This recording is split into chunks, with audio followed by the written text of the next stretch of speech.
Vamos lá, meus irmãos, continuando aqui, nosso primeiro dia de introdução ao Antigo Testamento 1, segundo bloco. Vamos lá. Nós estamos passando aqui os slides e acabamos de começar, falamos sobre a Bíblia, ela é composta por 66 livros, 39 do Antigo Testamento, 27 do Novo Testamento. E lemos aqui a primeira frase, foi onde paramos, que é a palavra Bíblia, vem dessa expressão que é biblion, que significaria rolo, livro ou biblioteca. Continua para nós, Gil, por gentileza. Claro. É formada pelos livros canônicos que são inspirados, inerrantes, infalíveis e suficientes. Os 66 livros são considerados autoritativos. Neles encontramos sola scriptura da Reforma Protestante, termo usado por João Crisóstomo, século IV. Aqui eu quero gastar um tempo com vocês. Eu sei que no nosso livro-texto nós estaremos trabalhando bastante sobre isso. Todos os livros pelos quais nós estaremos estudando, nós estaremos abordando isso. A gente vai trabalhar muito sobre essa definição, livro canônico, o que é um cânon. Mas o que eu gostaria de destacar agora aqui são essas 4 palavras aqui: inspirados, inerrantes, infalíveis e suficientes. O que vocês entendem por essas palavras? Vamos lá. Inspirados. Irmão Júnior. Inspirados, irmão Júnior. O que o irmão entende quando falamos que esses 66 livros são inspirados? São inspirados pelo Espírito de Deus, né? Sim. O que Inspiração mais? divina. Inspiração divina. Irmã Cleusa, o que a irmã entende como livros inspirados? Eu entendo assim, que eles são livros inspirados por Deus, né? O Espírito Santo de Deus, por intermédio do Pai, inspirou os homens a escrever. Então, eu vejo assim, que é uma inspiração divina. Certo. Hoje em dia, tem tido bastante, eu diria, discussão sobre esse tema, que é necessário se fazer uma releitura da Bíblia. Vocês têm ouvido isso? Eu já que ouvi. Nós precisamos contextualizar as Escrituras, porque elas são ultrapassadas, antiquadas, tem partes que são inspiradas, tem partes que não são inspiradas. Já ouviram? Já ouvi. Já. Pregadores que outrora tínhamos como pessoas extremamente piedosas e hoje estão com esse discurso? Verdade. Sim. Fica aqui a minha denúncia e a minha crítica a alguns pastores que antes tínhamos como apreço, como Ed Renekiewicz, Ricardo Gondim, e tantos outros que estão se enveredando por um caminho de uma releitura. E isso é lamentável. É uma reinterpretação, uma contextualização. E aqui fica uma crítica a eles e a qualquer outro que pense assim, porque isso não é novo, viu, irmãos? A teologia liberal, ela já flertava com isso nos séculos passados.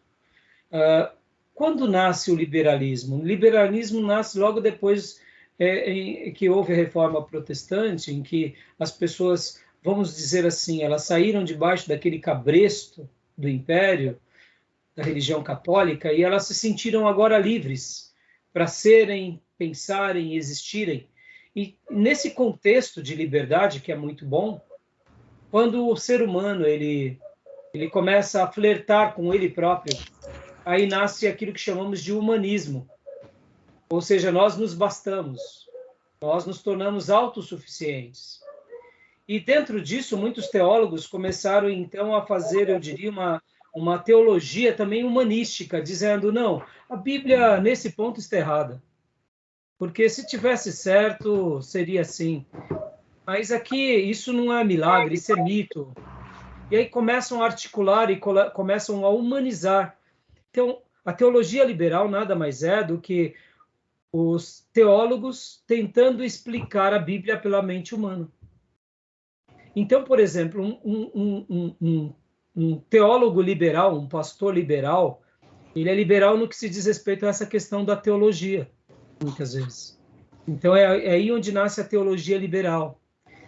Conta-se uma história de um pastor que foi visitar uma ovelha, uma irmã. Fazia muito tempo que ela não ia na igreja, então ele resolveu fazer uma visita. E quando ele chegou na casa dessa irmã, ele pegou ali e falou: irmã, a irmã tem uma Bíblia? Ela disse: tenho sim, pastor, está aqui, empresta para mim. Aí ela chegou e disse assim: pastor, o senhor quer um copo d'água, um chá, um café? Ele falou: sim, irmão, eu quero um copo d'água.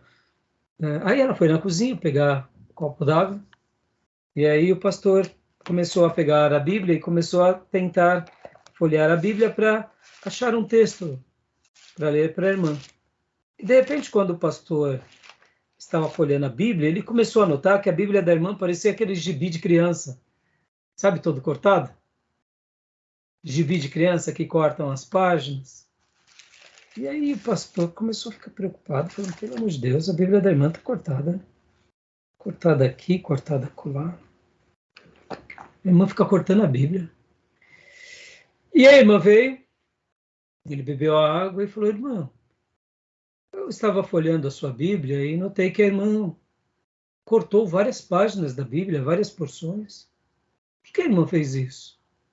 Aí a irmã, com toda a simplicidade e verdade, disse: pastor, quando o senhor estava no púlpito e o senhor dizia: olha, essa porção aqui é inspirada por Deus. Essa outra aqui não é inspirada por Deus.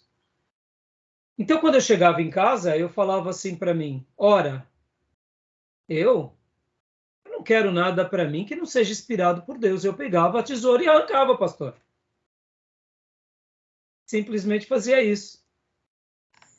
Foi um choque aquele pastor liberal. Por quê? Porque a teologia que ele aprendeu no seminário, nas fontes que ele foi treinado, fizeram dele um crítico ao que nós chamamos de livro inspirado por Deus.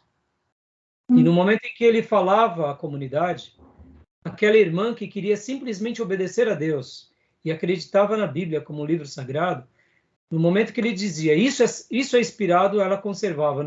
Na hora que ele dizia isso não é inspirado, isso foi um autor, foi alguém que... ela arrancava, falava: isso não me importa, isso é coisa de homens.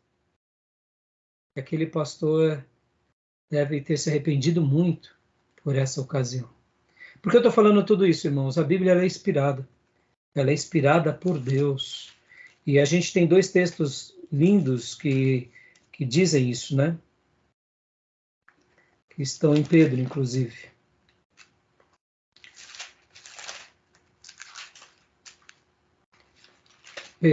Pedro e Timóteo, 2 Pedro 1:20.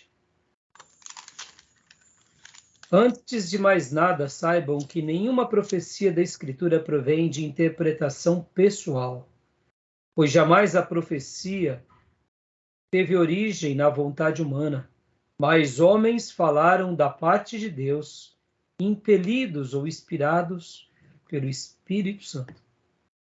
E em 2 Timóteo, capítulo 3, também, do versículo 16 e 17, também diz algo tão importante, que eu quero ler com vocês também. Irmãos, eu acredito na inspiração da Bíblia. E eu quero dizer para vocês que, na minha compreensão, nós seguramos o livro dos céus nas mãos. E Deus, na sua onisciência, onipotência e onipresença, escreveu um livro mais sábio do que qualquer homem sábio dessa terra. Amém. Se ele quisesse ter articulado com palavras mais rebuscadas, ele o faria, porque ele é Deus. Mas se ele quis se comunicar desse jeito a nós, é porque ele é Deus e ele é sábio. E ele saberia que aquele que fosse crer nele, creria na revelação que ele deixou, ou mesmo que ele tivesse escrito um livro com um vocabulário de anjos. Quem realmente fosse crer nele, creria da forma que ele se revelou. Mas Deus, na sua onisciência, deixou aquilo que dele é melhor, ou daquilo que ele achou que era melhor. Então, eu, particularmente, vejo que essas novas frentes, essas novas mudanças, nada mais são do que vaidades e soberbas e presunções humanas para querer alterar a palavra de Deus. E em 2 Timóteo, capítulo 3, versículo 16 e 15 e 16, diz assim, ou melhor, do 15 ao 17, porque desde criança você conhece as sagradas letras, que são capazes de torná-lo sábio para a salvação mediante a fé em Cristo Jesus. E o 16 e o 17. Toda a escritura é inspirada por Deus, é útil para o ensino, para a repreensão e para a correção, e para a instrução na justiça, para que o homem de Deus seja apto e plenamente preparado para toda boa obra. Amém? Então, quero gastar esse momento aqui, porque é importante fundamentar isso. A Bíblia ela é inspirada. Ela tem o hálito de Deus, ela tem o sopro de Deus, ela tem o dedo de Deus. E eu gosto muito de dizer isso. A Bíblia na Terra é a única coisa que é eterna. Vou repetir. A Bíblia na Terra é a única coisa que é eterna. Passarão o céu e a terra, mas a minha palavra não passará. Tudo que está aqui, eu e você não somos eternos, somos imortais.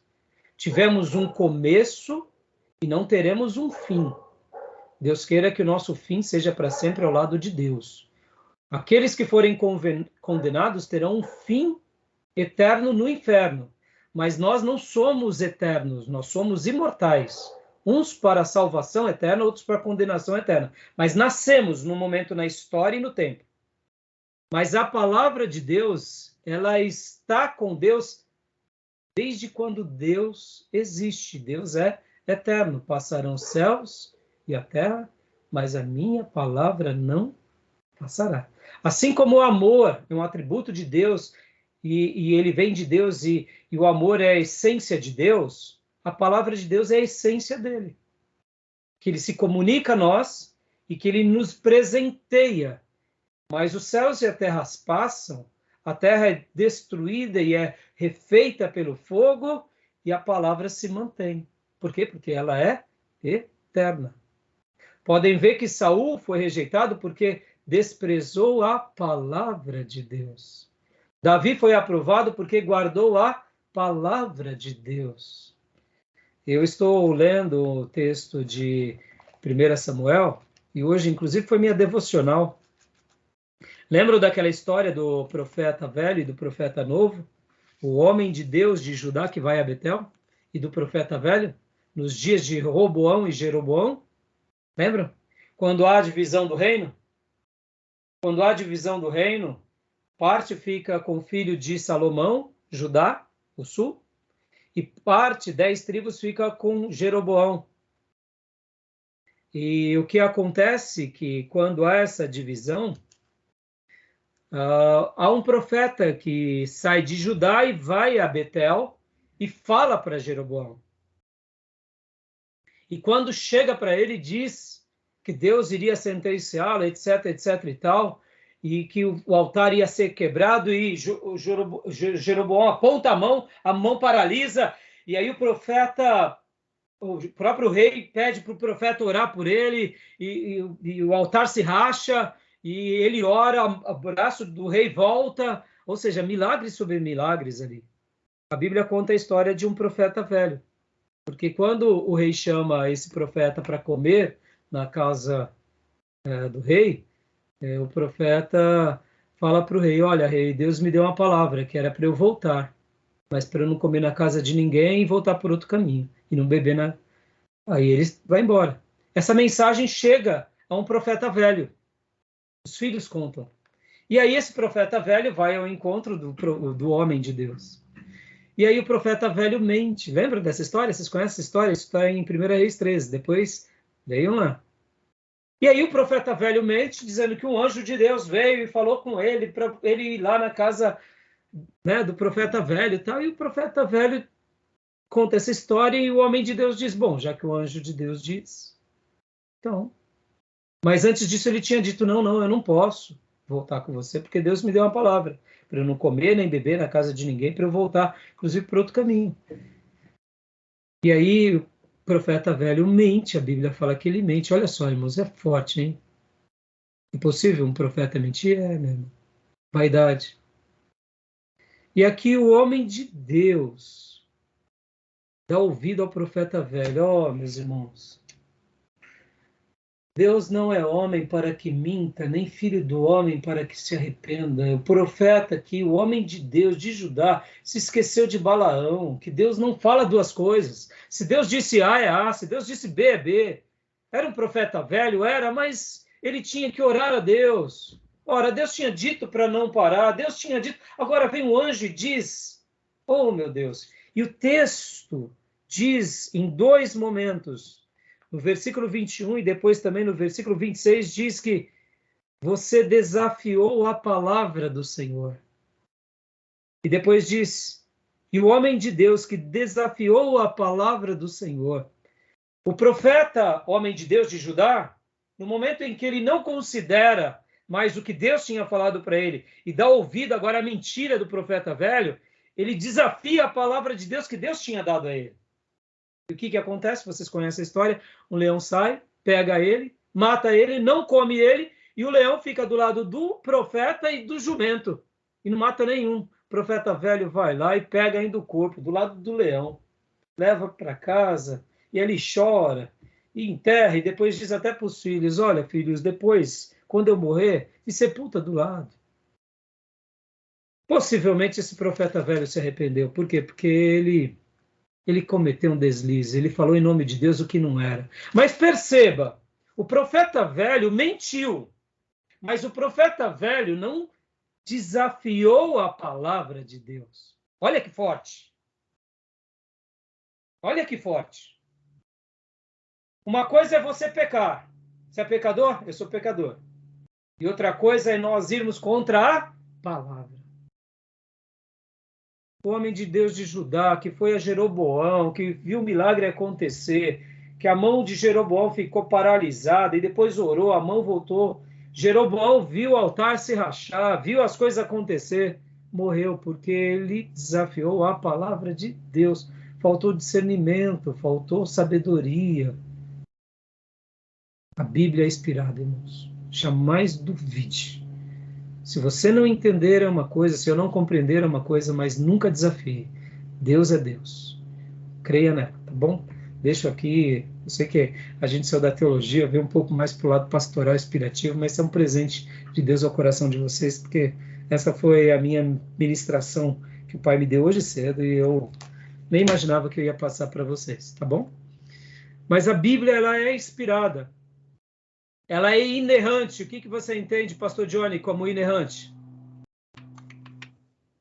Não há erros. Não há erro. Pastor, não há erro. Ponto final. Deus disse. É assunto de fé. Não há erro. Podemos não entender, podemos não compreender, podemos até não crer.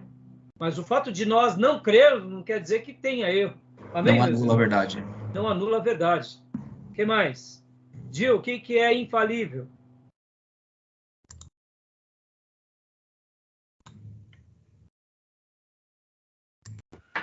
Infalível, Gil. Infalível. Infalível. O que você lembra? Vamos lá, Júnior, ajude-nos com infalível. Advogado. Que não falha, né, pastor?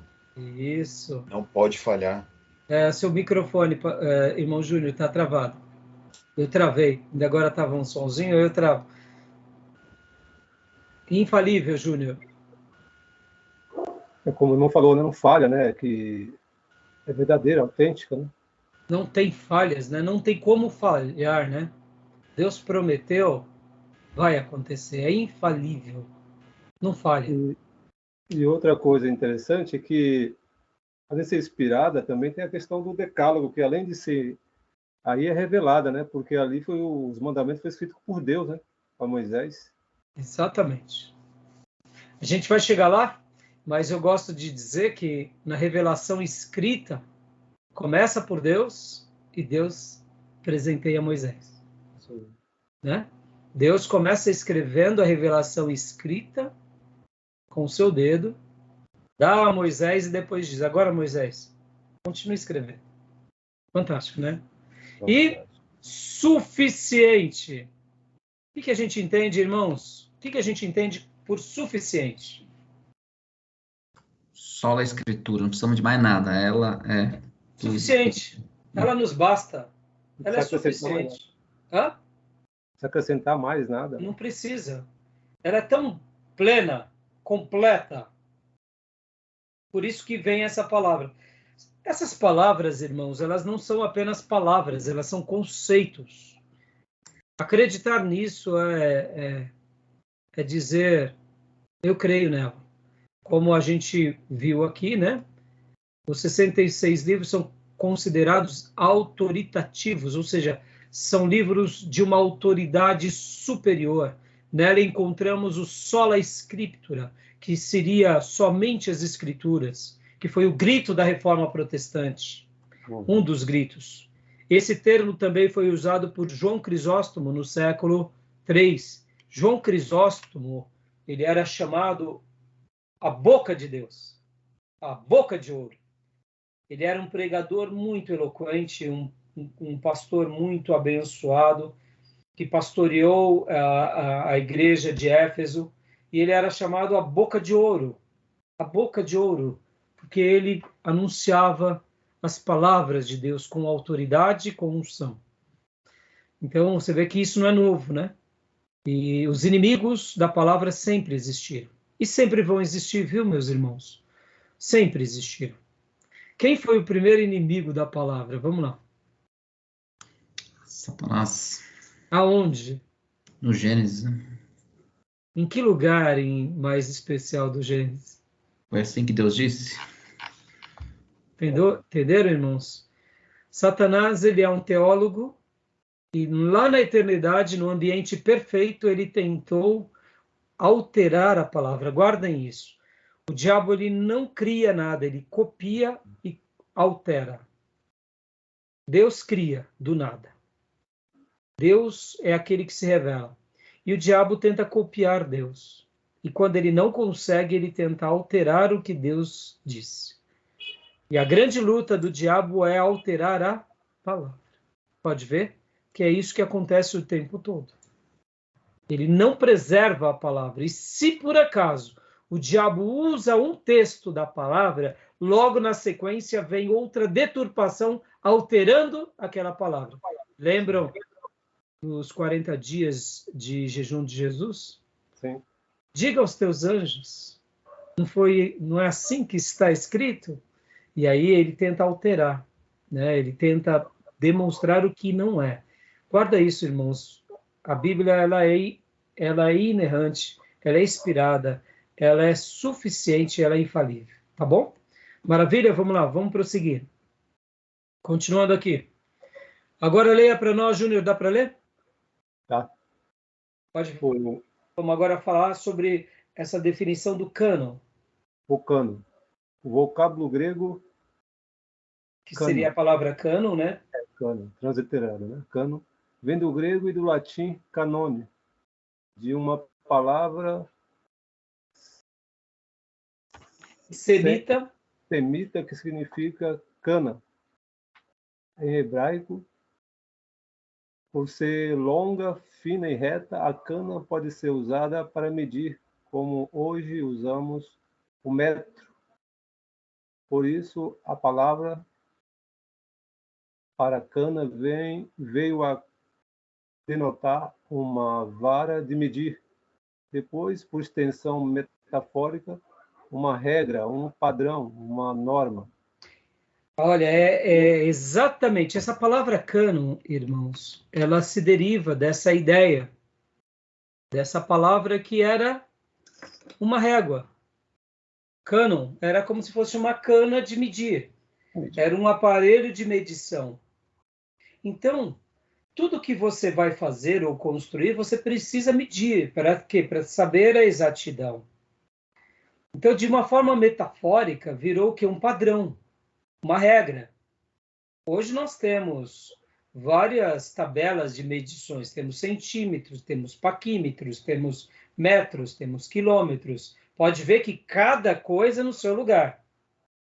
Então, para que antigamente, quando se queria dizer isso daí está no padrão, isso está de forma correta, isso está de forma adequada, se dizia isso está dentro do cânon, isso é realmente validado por aqueles que mediram antes. Então, a palavra cânon, ou canonicidade, canonicidade, vem dessa ideia de régua de medir. Foi passado pelo critério, ela foi medida. Como assim? A Bíblia ela foi escrita. Deus se revelou. Houve profetas que profetizaram e que aquela profecia aconteceu. E houve pessoas que depois pegaram essas profecias e copiaram essas profecias para outras gerações. Ou seja, quando você pega um texto dos dias de Davi, pega um texto dos dias de Moisés, pega um texto do dia de Malaquias e compara esses textos, é o mesmo texto? Ou está tendo divergências? Então, o cânon tem a ver com essa questão do que foi feito, foi medido, foi aprovado, foi testado. E se tornou, então, uma palavra metafórica, né? Dando essa ideia de uma regra, de um padrão, de uma norma.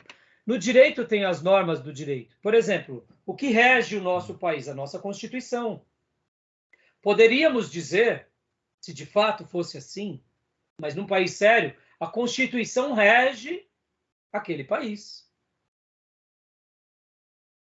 A lei maior, né?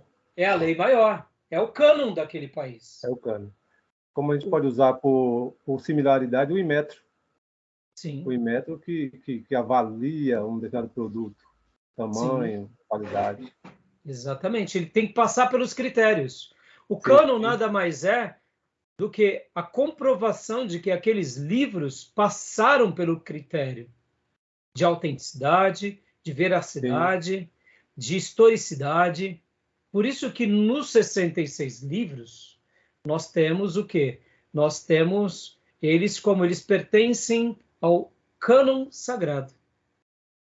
Eles não estão fora do cânon. Olha que interessante. Ontem, inclusive, um irmão publicou no grupo de edificação. Depois, se quiserem, eu até publico para vocês. Um professor, que ele é pastor, que ele estava também fazendo uma pós de história, e uma professora entrou com uma Bíblia na classe e começou a menosprezar a Bíblia. E ela começou a menosprezar, e todo mundo sabia que naquela classe tinham 2 pastores, um assembleano, ou um pentecostal e um batista. E aí, depois de ridicularizar a Bíblia, ela disse assim, por acaso alguém quer falar alguma coisa? E todos os alunos olharam para o pastor e para os 2 pastores, é óbvio, né? Naquela hora. E aquele pastor, então, foi à frente e deu uma explicação muito linda. Eu não sei se vocês sabem, mas é de consenso comum de que toda a história dos grandes pensadores gregos, existem pelo menos 5 cópias por exemplo, quando você pega o acervo de Platão, quando você vai estudar a vida de Platão, o que você tem de material de Platão, cópias de Platão? Vocês acham que existe no mundo muito material da época de Platão? O que vocês acham? Já ouviram falar alguma coisa sobre isso? Eu posso estar enganado, mas acho que de Platão não tinha nada. Tem de Sócrates, né? Que é o discípulo dele. Ou é o contrário? É o contrário. É o contrário. Platão é discípulo de Sócrates. Sócrates não deixou nada. Sócrates não deixou nenhum documento, nenhum registro. Então, mas vamos pensar nesses 3 grandes filósofos gregos, Platão, Sócrates e Aristóteles. O que vocês acham que tem? Então, nosso irmão até nos ajudou aqui, né, Júnior? Dizendo que Sócrates não deixou nada, né? Mas Platão existe... pode falar.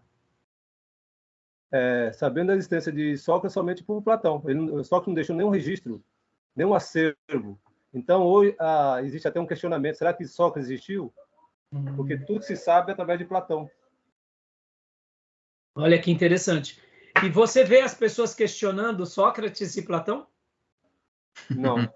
Não se tem como aprovação científica, porque há uma tradição, só porque alguém disse. É como, por exemplo, irmãos, quando nós pensamos um pouco sobre algumas histórias, né? Por exemplo, Ulisses, que foi o grande escritor grego, né? Odisseia. Que escreveu Odisseia, que escreveu sobre Atlântida. Atlântida existiu? Né? Ulisses que escreve sobre isso, mas aí eu te pergunto, ali é o quê? Ali é uma obra literária? É Troia, né? Troia, ele escreve Troia, ele escreve... Então, o que acontece? Troia existiu? Ou aquilo era uma literatura? Estão entendendo o que eu quero dizer? Uma coisa é certa, Ulisses existiu, ele era um escritor, assim como outros escritores romanos, Lucano. Mas o que eu quero dizer? Para se validar um poeta, um escritor antigo, você precisa de apenas 5 cópias. Aliás, tendo 3 cópias, você já tem documentos suficientes para validar. Se você tem 5, ou seja, você já quase dobrou. E esse pastor, no momento que ele foi fazer a defesa, ele citou de forma técnica a história mundial e citou, por exemplo, os filósofos. E falou, olha, desse filósofo você tem 5 cópias, desse outro você tem mais 5. Aí, quando ele citou o Novo Testamento, ele deu a quantidade de milhares de cópias. O que eu quero dizer com isso? Se há um documento na história da humanidade que foi comprovado pelos seus manuscritos, é a Bíblia Sagrada. Então, a gente, quando pensa nisso, não deveria ter tanta crítica. Mas por que há uma crítica? Porque a revelação de Deus vai contra a vontade e a paixão humana. A promessa de Deus e a palavra de Deus vem contra. Então, por essa razão que é tão questionado. Interessante, né? E a Septuaginta, né? Que os judeus do Egito que formaram o cânon, né? Através deles, né? Traduzindo para do hebraico para o grego. Exatamente. Nós temos muitos documentos no Velho Testamento, mas de forma no Novo Testamento que pertence ao cânon. Do Velho Testamento não temos tanto, mas o que nós temos é uma tradição de um período para o outro. A gente vai chegar lá mais para frente, tá bom? Então, tudo bem até aí? Deu para entender o que era cânon? Vocês vão estar vendo essa definição nos livros com maiores detalhes, tá bom? Mas o cânon, então quando falamos esse livro é canônico, é porque ele passou pela régua, ele passou pelo critério. E aquele livro não é canônico. Aquele livro não faz parte do cânon, é porque ele não está na regra. Vamos lá. Tobias, né? Livro de Tobias, olha, eu tenho aqui, deixa eu virar um pouquinho, ó, sessões de Bíblias, né? Não dá para ver todas, mas aqui eu tenho as minhas Bíblias, tá vendo? Tudo apócrifo, né? Os livros que não mas eu tenho. Hã? Livros apócrifos, né? Os livros que não entraram no cânon. Então, exatamente, ó, eu vou pegar aqui, a Bíblia. Onde está? Eu tenho Bíblias católicas também, aqui, a Bíblia de Jerusalém. Então, quando nós pegamos, por exemplo, eu tenho várias Bíblias, inclusive Bíblias católicas, mas eu tenho aqui a Bíblia de Jerusalém. Na Bíblia de Jerusalém, por exemplo, tem vários livros que na nossa Bíblia não tem. Quais são esses? Baruque, Tobias, Enoque, Primeira e Segunda Macabeu. Existem vários livros que, para nós, não são livros canônicos. Nem para judeus, né? Então, pode falar, Júnior. E nem para os judeus, esses aí também não são. Exatamente. Isso que eu ia falar agora. Por que para nós não conservamos esses livros como canônicos? Por quê? dentro da história judaica, os judeus têm esses livros como livros da sua literatura, não como livro sagrado. Sim. O livro de Macabeus, para um judeu... Os irmãos? Deu uma travada aqui? Travou ou não, né?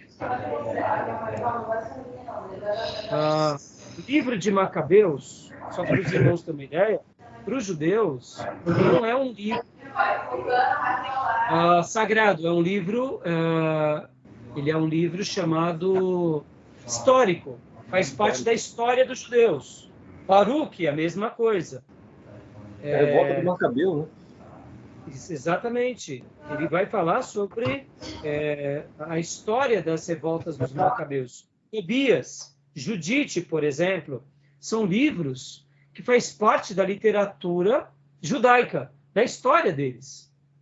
Mas os judeus não têm esses livros como livros sagrados. Quando você pega, por exemplo, irmãos, essa daqui é minha Bíblia em hebraico, tá? Minha Bíblia em hebraico. Quando você pega uma Bíblia do Velho Testamento em hebraico e você abre ela, você nota que ela é igualzinho à nossa Bíblia, contendo 39 livros. Não tem os livros apócrifos. Esse é um dos fatos. É um dos fatos pelos quais nós conservamos a nossa Bíblia igual à tradição judaica.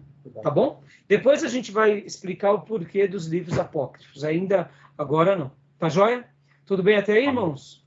Ok. Então, continua lendo para nós, Júnior. Os cristãos ortodoxos, Sim. conservadores. Os cristãos ortodoxos conservadores consideram os livros canônicos como sendo inspirados por Deus ou como expressando a história autoritativa da relação entre Deus e o seu povo. Ficou na lista do cânon inspirados, os 66 livros que conhecemos hoje como Bíblia Sagrada. Pode ler outro? Pode continuar. Ficou fora do cânon todos os livros apócrifos e deuterocanônico, Igreja Católica, Alcorão, Judaísmo, o Livro dos Mormons, etc. Ou seja, tanto os livros apócrifos ou deuterocanônicos que a Igreja Católica classifica como inspirado, nós não consideramos. Dentro também de muitas tradições, nós não consideramos o Alcorão como um livro sagrado, assim como também não consideramos o livro dos Mormons e outros livros que para outras religiões são importantes. Para nós, o que importa é a Bíblia. Tá bom, meus irmãos? Tudo bem até aí? Tranquilo até aí? Alguma dúvida até aí? Tem também Querem o Talmud, fazer alguma né? pergunta? Os judeus também tem o Talmud, né? Que surgiu logo após Cristo, né? Talmud eles têm como as tradições judaicas. Eles têm ele como um livro não inspirado, mas tem autoridade, né? Então, na realidade, irmão Júnior, o que seria o Talmud, né? Lembra quando Jesus ele falava sobre vocês seguem as tradições dos homens? Sim. As vossas tradições. Então, dentro do pensamento judaico, havia o quê? Havia, depois do cativeiro babilônico, depois de Esdras, Neemias, logo naquele período que veio os profetas chamados menores, e depois temos aquele período chamado período interbíblico, onde surgem os macabeus. Sim. Ali vão tendo várias linhas teológicas que vão surgindo. Sim, ali surgem os essênios, surgem tradições do rabinato, e dentro das tradições do rabinato, o que acontece? Surgem uma chamada Pesher e uma outra chamada Talmud e muitas outras tradições. O que seriam isso? Vocês vão estar aprendendo mais para frente sobre isso. Mas era uma maneira em que eles liam e aplicavam as verdades bíblicas, dando uma nova compreensão sobre aquele fato. Por exemplo, nós sabemos que Deus tinha reservado o sábado para que fosse adorado ao Senhor. E um dos motivos pelo qual Deus leva o povo ao cativeiro babilônico foi porque eles abandonaram a palavra de Deus e abandonaram a adoração a Deus e, naturalmente, se já deixaram Deus e a sua adoração, o dia de sábado já não era mais relevante. Por quê? No momento em que Deus deixa de ser relevante, o dia de adorar a Deus também se torna irrelevante. E podem ver que um pouco antes de irem para o cativeiro babilônico, eles adoravam ao Deus de Israel e a Baal, que era o Deus da prosperidade. Então, nos dias antes do cativeiro babilônico, o povo de Deus tinha se desviado ao tal ponto que a idolatria era presente entre eles. Eles adoravam o Deus de Israel, mas adoravam os outros Baals das outras nações, das nações cananeias. E aí vem o cativeiro babilônico. E o cativeiro babilônico, Deus ajeita a casa. E quando Deus ajeita a casa, no momento em que, depois que eles passam pelos 70 anos de cativeiro babilônico, eles voltam. E quando eles voltam, eles restauram todas aquelas práticas, que é a adoração a Deus, o temor a Deus, o valor da lei de Deus, etc. e tal. E nesse contexto, eles começam, então, a o quê? A fazer o quê? Uma remontagem da sua vida de piedade com o que a Bíblia dizia, com o que os profetas ensinaram. Só que, como tudo na nossa vida, nós gostamos de acrescentar o que Deus não acrescenta. Pode ver que nós estamos fazendo aqui teologia e a proposta do nosso seminário é mergulhar no texto sagrado. Não é mergulhar nas nossas tradições. É aprender com as nossas tradições o que elas valorizaram do texto sagrado e também aprender com as nossas tradições aonde eles erraram para que a gente não erre. Quer ver um exemplo, irmãos? Será que nós, hoje, como igrejas históricas, a gente também pode, muitas vezes, colocar a nossa denominação acima da Bíblia? Pode ou não pode? Pode. Tem umas aí que tem a denominação acima da palavra. Eles seguem os dogmas da própria igreja e a importância de Cristo e a fé fica em segundo plano. Está entendendo? Ou seja, a tradição da igreja se torna mais importante do que Sim. as escrituras. Sim. Será que a gente pode cometer esse deslize? Claro que pode. O poder, o status, a fama, a riqueza, o domínio. Ou seja, e na história da igreja, será que batistas pecaram nesse sentido? Metodistas, presbiterianos? Claro que sim.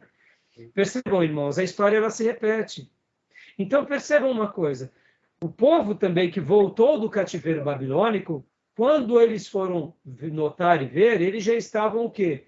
Fazendo o quê? Alguns acréscimos àquilo que a Bíblia tinha deixado. E aí onde surgem as tradições do rabinato.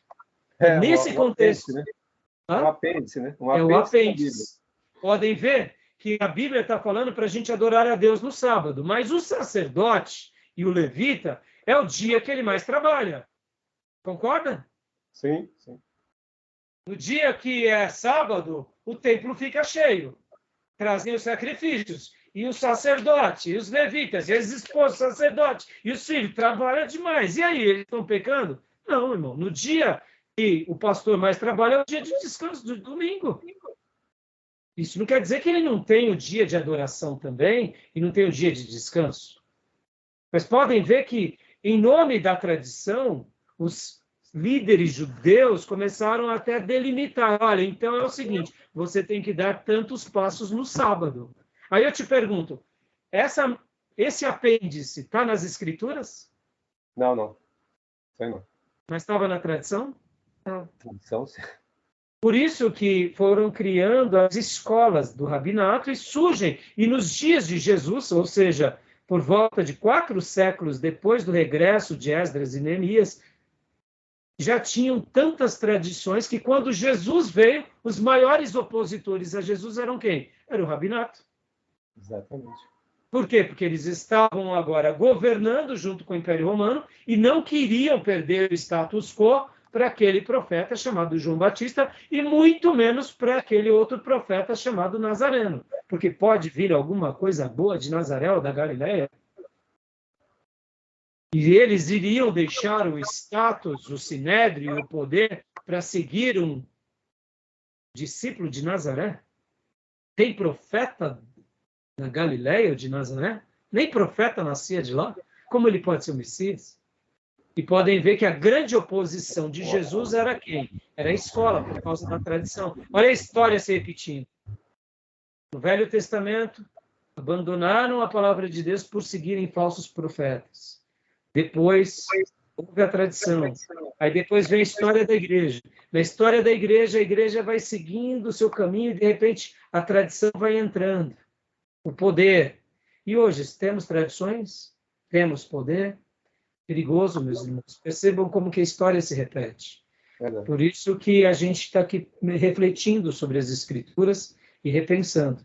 Então, aqui nesse ponto, exatamente, quando a gente leu isso, né, a gente vê o seguinte, que nós não consideramos nada daquilo que a Bíblia não considera. É simples assim. Tá bom? Pastor Johnny, leia para nós agora o cânon, continuando ainda mais um pouco sobre essa literatura cânon. A partir do Sínodo de Laodiceia 360, os livros da Bíblia são chamados de canônicos porque a Igreja os reconhece como normativos para a fé e para a vida dos fiéis sobre a base do seu conteúdo objetivo. Ou seja, né, depois desse sínodo, ou dessa reunião, desse concílio de Laodiceia, foi quando, então, houve essa nomenclatura. São livros canônicos. Foi uma maneira que se definiu para dizer, olha, eles estão dentro da regra. Eles estão dentro daquilo que reconhecemos e validamos. Vamos dizer assim, nos dias de Pedro, Paulo, João, eles tinham o quê como palavra de Deus? As Escrituras. Exato. Lembra que Jesus, ele cita as Escrituras, Pedro diz as Escrituras, ele fala, porque Jonas, porque Moisés, porque Abraão, não é assim? Pode ver que Jesus, quando ele vai refutar a tradição dos homens, ele usa a expressão, porque vocês invalidam a palavra de Deus seguindo a tradição dos homens. Lembram daquela questão do filho que podia desobedecer aos pais porque era corbã? Lembram disso? Sim. Ou seja, não, você agora se consagra a Deus e desobedece ao teu pai, porque agora você não está mais debaixo da autoridade do teu pai, porque você faz um voto a Deus, Deus é maior do que o teu pai. Então, percebam como as tradições elas foram alterando aquilo que era a essência. Então, Jesus, quando ele fala da palavra de Deus, ele cita as Escrituras, ele cita os profetas, podem ver que ele valida o livro de Jonas, irmãos. Vem cá. Teologia liberal. Você acha que um teólogo liberal ia falar o quê? Que Jonas ficou 3 dias e 3 noites no ventre do peixe? Vem cá, explica isso. Dá para acreditar nisso? Pastor, eu não sei se só comigo aqui, mas falhou o teu áudio aí, tá? Falhou? Opa. Será que está falhando? Deixa eu ver. Tô te entendendo bem agora. Só travou tua imagem, mas eu consigo te ouvir bem. Então, vamos lá. Não sei o que pode ter acontecido. Para mim aqui tá tudo tranquilo. Voltou? Perfeito. Então deve ter dado desculpa, a imagem está travada. Para mim, pelo menos, né? E para vocês, minha imagem está travada, irmãos? Está travada, pastor. Tá? Então, deixa eu ver aqui. Só um minuto. A internet parece estar normal, deve ter dado uma oscilada na internet. Tá tranquilo, agora voltou. Então, voltando aqui. Profeta Jonas. A história de Jonas. Jesus valida. O Filho do Homem ficará 3 dias no seio da terra como Jonas. Ele não validou ou não validou? Validou.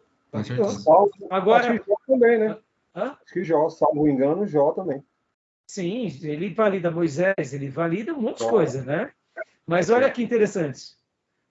Vamos pegar agora Jonas, porque Jonas explica cientificamente como é possível um homem ser lançado no mar revolto e um peixe o engoli-lo, e por 3 dias e 3 noites ele ficar no ventre do peixe e não morrer, e ser cuspido, e ele ir descer a praia e depois andar quilômetros e quilômetros, dias a fio, chegar a Nínive e lá pregar a palavra e salvar aquela nação.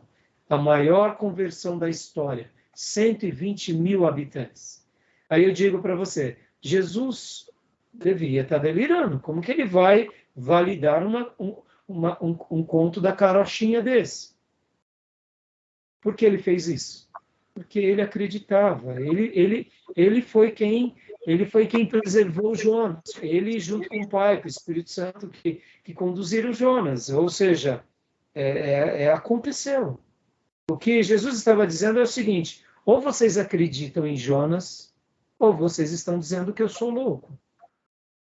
Ou a história de Jonas é uma mentira, ou eu também sou um mentiroso.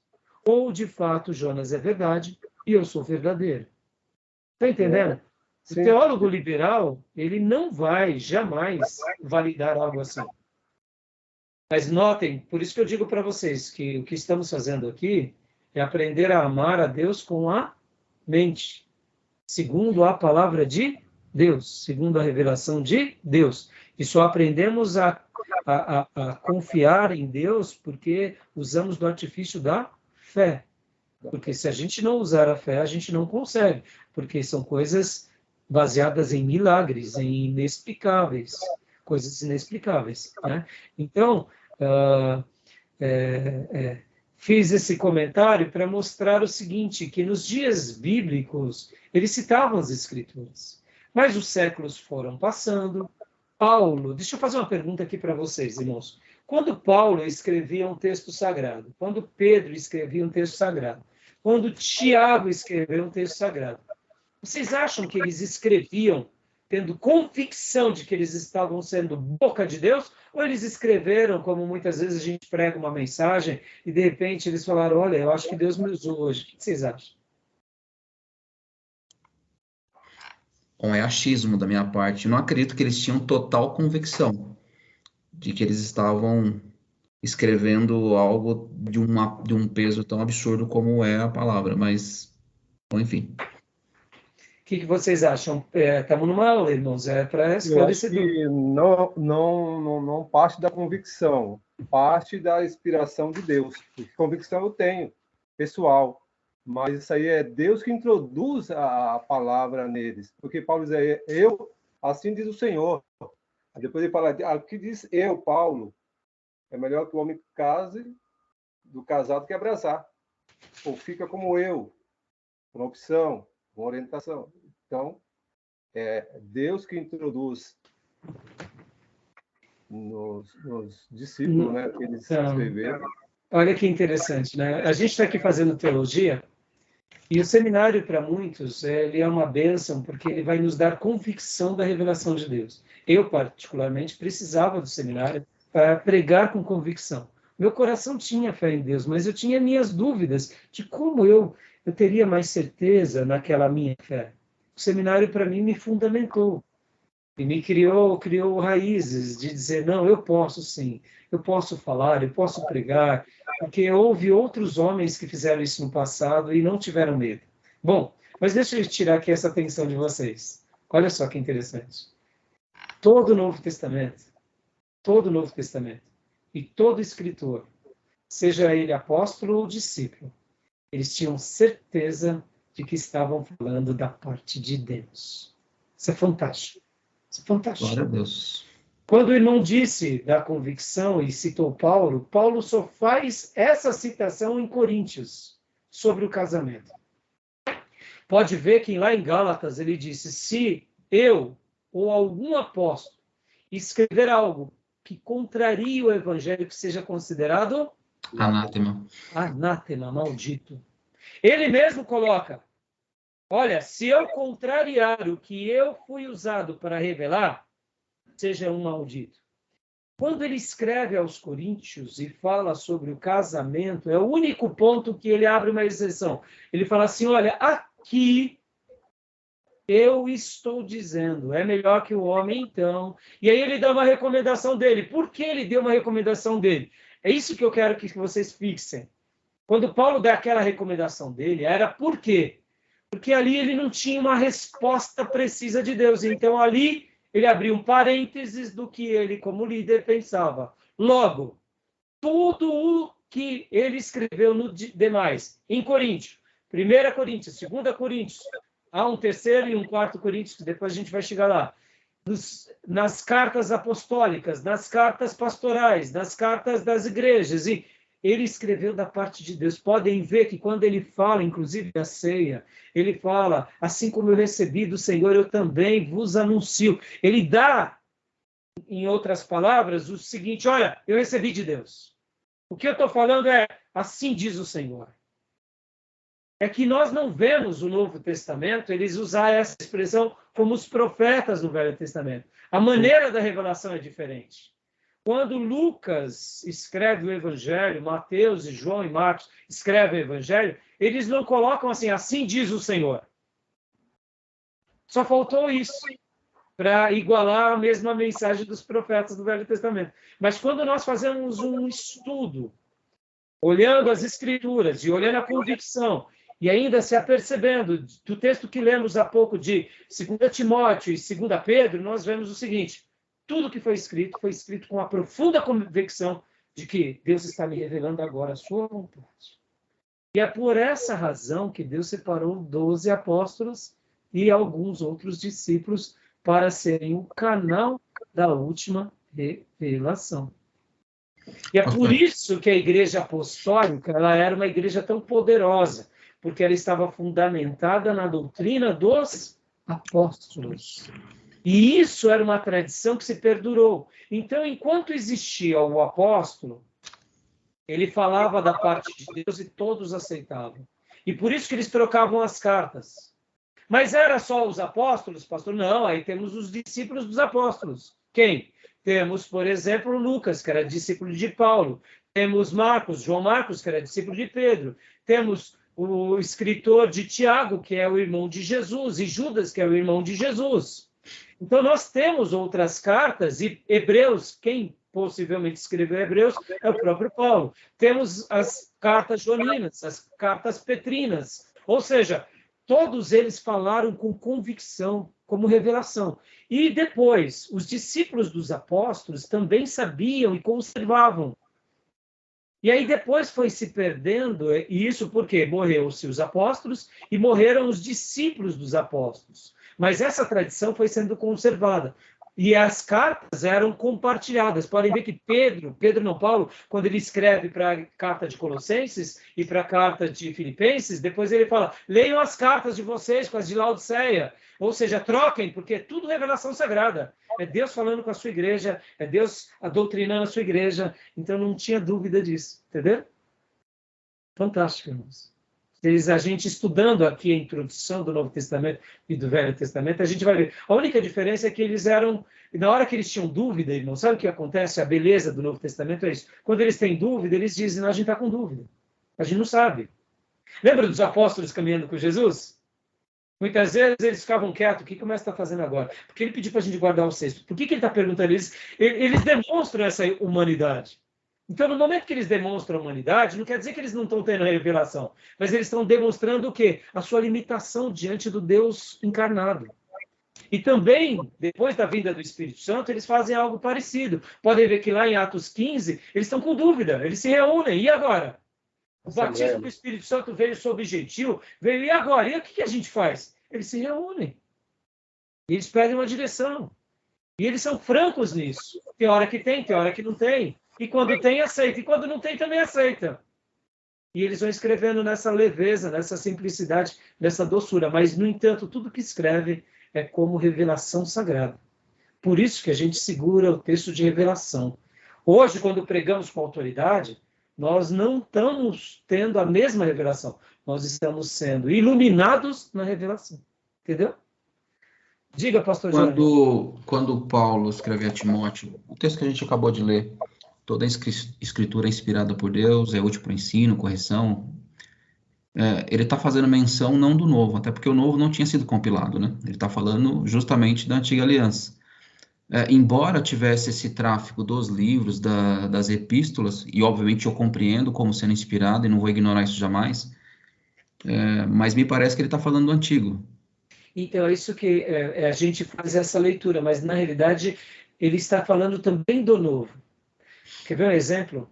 Pode ver que Apocalipse, quando João escreve lá em Apocalipse, bem-aventurado é aquele que lê aquele que crê na profecia desse livro, qual é o livro que ele está falando? Justamente, né? Entendeu? Então é o livro presente. É toda a Escritura. Eles eram instrumento da Escritura. Entendeu? Não, assim, ó, tá claro isso para mim. É que eu penso assim, na cabeça de Paulo, por exemplo, escrevendo a Timóteo, eles não têm um livro compilado ainda, não? Então, é isso que entra a questão. Eles tinham os manuscritos, mas eles tinham já o quê? Eles já tinham os evangelhos, já estavam acontecendo, as cartas. Eles sabiam que eles eram instrumentos da revelação. Eles sabiam que os 12, qual é o projeto dos 12? Serem agora os compiladores da última revelação. Pode ver que Jesus não escreve nada. Quem escreve? São os 12. Quem não escreve, valida o outro que escreve. Por exemplo, Tomé não escreveu nada, mas Tomé validou o que Mateus escreveu, o que Pedro escreveu, o que João escreveu. Então, eles eram as testemunhas vivas do Messias, dos sinais, e da revelação, e da Escritura. Por isso que quando Paulo fala, ele já fala sendo parte daquilo e validando o que já tinha. Pode ver que os livros de Paulo a Timóteo são pastorais e ele escreve um pouco mais no final do seu ministério. Já tinham livros, não tinham todos. Possivelmente ainda não tinha nesse episódio o Evangelho de João nem o Apocalipse. Mas ele não tem dúvida de que é texto sagrado. Fantástico, irmãos. Irmãos, os apóstolos foram extraordinários. Os apóstolos foram extraordinários. Eles foram canais da revelação. Pode ver que a igreja primitiva sabia disso. Nós estamos fundamentadas na doutrina apostólica. Os apóstolos falavam, era Deus falando. E muitas vezes, irmão, não pense que eles tinham que ter uma mensagem nova todo domingo. Eles traziam a lembrança aquela mensagem. Eles traziam a lembrança aquela passagem. Eles, por exemplo, eles reprisavam o Sermão do Monte. Se Mateus já tinha escrito o Sermão do Monte, ótimo, então eles liam o sermão. E ali eles compartilhavam, e vivenciavam. Se não tinha escrito o Sermão do Monte ainda, eles pegavam o Evangelho de Mateus. Partindo dessa premissa, porque tudo que aconteceu até então, entre os 4 evangelhos, eles viviam tudo que Jesus fez, tudo existia oralmente. Que depois é que, por exemplo, o primeiro livro a ser escrito foi Marcos, então ele vem a ser escrito. Aí esses 4 evangelhos, como a gente tem pronto, e a gente faz referência ao que existe.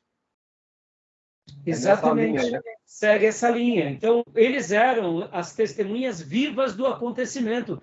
E por que 12? Um testemunhava com o outro, não, foi isso mesmo. E os demais discípulos, não, foi isso mesmo. Por isso que essa mensagem foi tão poderosa. E quando veio o momento... Agora, olha que coisa fantástica, irmãos. Eles não eram vaidosos. Como assim, pastor? Eles não tinham vaidade. Por exemplo, Mateus, só você que vai escrever o Evangelho? Ô, João Marcos, só você? Eu também tenho que escrever o meu. Eles não tinham disputa. Sim. É o mesmo povo, glorificando o único Deus. O próprio Lucas escreve Atos, né? Sim, e escreve... E ele é um discípulo de Paulo. Então, em tese, o Evangelho de Lucas é o Evangelho de Paulo. Exatamente. Mas olha que coisa linda. Paulo não fica falando, ô Lucas, eu que te treinei. Eu que sou chefe aqui dando cartada. É o reino pelo reino, entendeu, irmãos? Então, é isso que eu quero dizer. E quando Deus usava Lucas, e o Espírito Santo usou Lucas, a igreja sentia a confirmação do Espírito Santo e falava, ele está sendo usado por Deus. É Deus usando ele. Isso era consenso. E os apóstolos, vendo um discípulo escrever, dizia, vai filho, escreve, que o Espírito Santo está te separando para isso. Fantástico, meus irmãos. Fantástico. Não tinha vaidade, entendeu? Prepotência. Eu sou pastor, tal, cartada aqui, o cano eu que tenho que fazer, não.